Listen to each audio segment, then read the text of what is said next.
Hello and welcome to another recording as usual.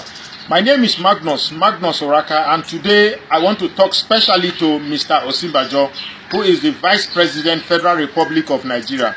Mr. Osinbajo, should you come across this video is for you. I want to talk to you directly one-on-one. Let me ask you a question. Do you wake up in the morning and go to the mirror and then you look at yourself and you are proud that you are a man? Certainly, if I'm in your shoes, I'll be very, very ashamed of myself. I must say I've actually disgraced myself with the contribution that I've made in this disgraceful dispensation that you call the Buhari administration. People went to the polling unit to vote for Buhari because they believed in you. A lot of Christians, particularly of the Redeemed Christian faith, and young pastors who were coming up, who believed in Adeboye and believed you were in a church that was headed by Adeboye, went to the polling unit to vote for Buhari so that you come in. They had no fear at all because they believed they had a representative in power. But I must say, your representation of Christians in this despicable Buhari administration has fallen short of any admiration at all. I must say, in all honesty, Mr. Osinbajo, you are a disgrace. A huge monumental disgrace. A huge monumental disgrace that should swallow up your diminutive stature. I have watched you speak. Frankly, I must say, I admire your eloquence. I admire your level of education.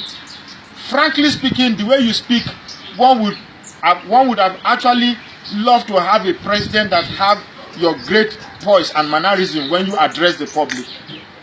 But I must say you are a disgrace. I'm sorry to say, this is not to prove any point, but you have disgraced the whole Christianhood. Mr. Osinbajo, what else do I have to say?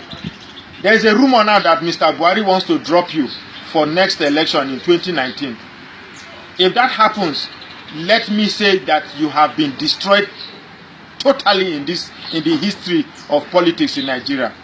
I think if you let that happen, you have lost it all. Let me advise you as a brother. Sorry, don't be offended that I am insulting you. Your action is the one that is leading to my insult to you, because you have actually disgraced yourself.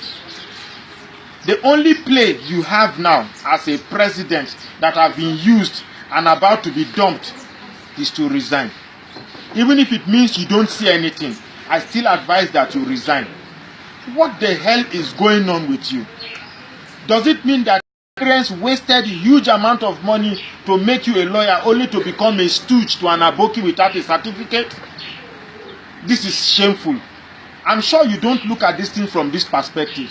But if I have a son that I spent so much of money to make a resounding lawyer and a senior advocate of Nigeria for that matter, a renowned pastor in one of the leading churches in Nigeria, only to become a an errand boy for a certificateless idiot like Buhari, frankly speaking, it is unbecoming.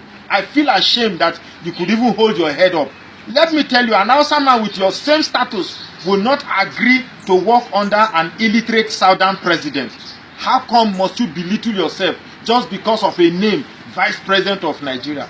Vice President of Nigeria without a bite. Frankly speaking, all I see is just Vice President as a name on a paper, a name tag on an office table. You are just nothing. Frankly speaking, you have wasted 3 years of your important life on earth. And the best advice I can give you right now is, if you have the wit, please resign. That is the only play you have. At least for the next 1 year, you can save anything that you can save out of the remaining dignity you have, if there is any left. Thank you. I hope when you listen to this, you don't resolve by sending DSS to come and pick me. Instead, you learn something from it, because that is what this admission is good at. Any small criticism, they begin to look for the head. But like I said before, fear is not my portion. Afraid is not my portion. I am here. If you want to catch me, come and catch me. There is only one life to live. I have said my own. Thank you.